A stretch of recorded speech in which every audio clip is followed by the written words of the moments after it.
सात्संगतजी मोठ्या प्रेमाने बोलूया. धन निरंकारजी.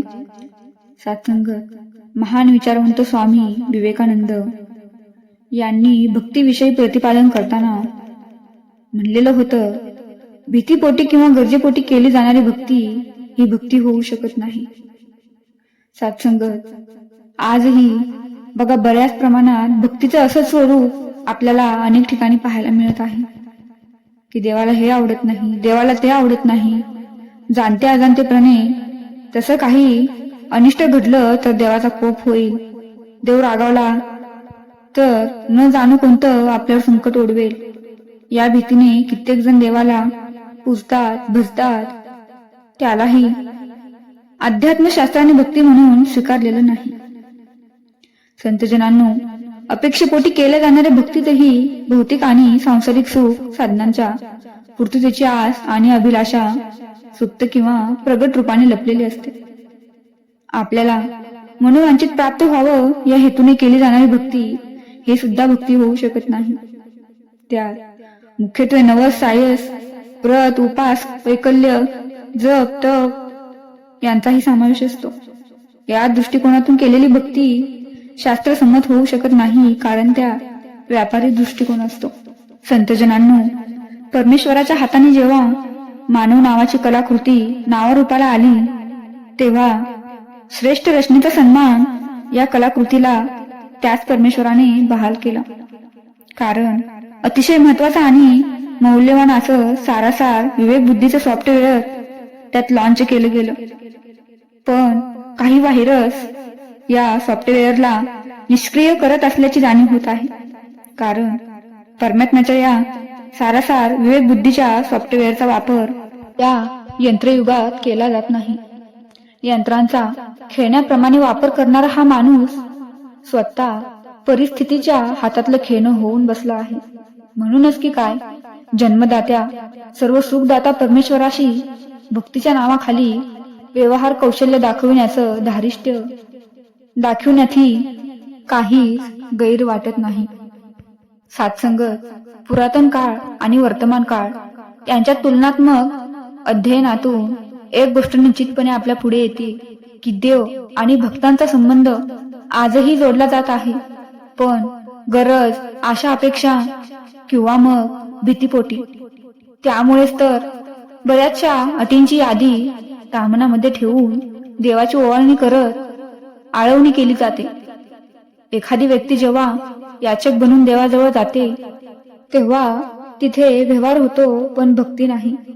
पण तीच व्यक्ती जेव्हा देवाचा आश्रय प्राप्त व्हावा या प्रेमाच्या आसक्तीतून देवाजवळ जाण्यासाठी इच्छुक होते तेव्हा थोड्याफार प्रमाणात त्या भावनेला भक्तीचं स्वरूप प्राप्त होतं. सात्संगत या सर्व समर्थ प्रभूला मुळात भक्ताकडून कशाचीच आवश्यकता नाही.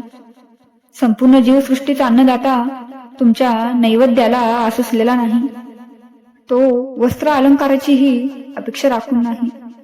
सात्संगत आर्थिक व्यवहारासह संपूर्ण विश्वाचे सर्व व्यवहार चालवणारा तुमच्या क्षुल्लकशा दक्षिणेची काय अपेक्षा करणार?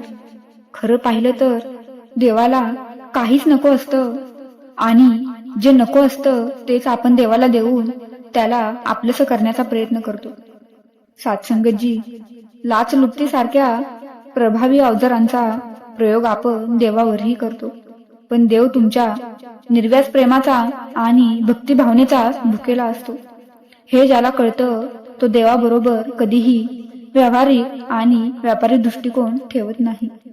सात्संगतजी आपण इतिहास जर चाळला तर या गोष्टीची आपल्याला जाणीव होईल की पुरातन भक्त महापुरुषांनी देवाला जिंकण्यासाठी, आपलंसं करण्यासाठी वास्तविक भक्तीचा आधार घेतला. त्यांनी या ईश्वराला हृदयात कोंडले. ते पैशांच्या, पद प्रतिष्ठेच्या जोरावर किंवा उपास तापासांच्या, व्रत वैकल्यांच्या आधारावर नाही, तर ईश्वराविषयी त्यांच्या असणाऱ्या शुद्ध, सात्विक, निर्मळ, निस्वार्थ आणि निरागस भावनेच्या जोरावर. भक्त सुदामाने भक्ती भावनेतून आणलेले पोहे भगवंताने प्रसाद म्हणून थोड्या आनंदाने ग्रहण केले.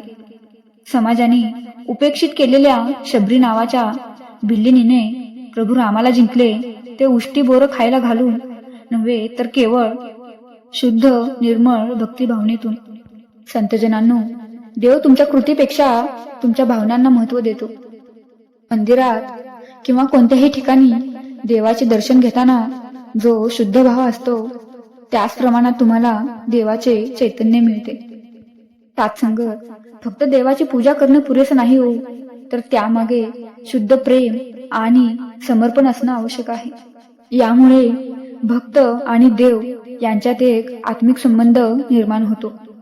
सात्संगत जेव्हा आपला भाव शुद्ध असतो, तेव्हा आपल्याला देवाकडून मिळणारे चैतन्य हे अधिक प्रभावीपणे ग्रहण करता येतं आणि ते टिकूनही ठेवता येतं. सात्संगतजी, देवाची सेवा करताना फक्त शरीर आणि कृती न वापरता मन आणि आत्मा पूर्णपणे त्यात गुंतलेला असावा, आणि हीच खरी भक्ती आहे. सात्संगत राजघराण्यातल्या मीरेनेही कवडी दमडी न खर्च करता भक्ती भावनेच्या मोलाने भगवान कृष्णाला विकत घेतलं.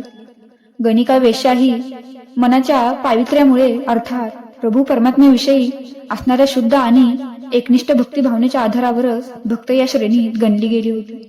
याचाच अर्थ भक्त आणि भगवंताचं कोणत्याही अटीशिवाय म्हणजेच विना अट जोडलं गेलेलं नातं म्हणजे भक्ती, आणि त्यासाठी आवश्यक असतो तो केवळ शुद्ध आणि सात्विक भक्तिभाव.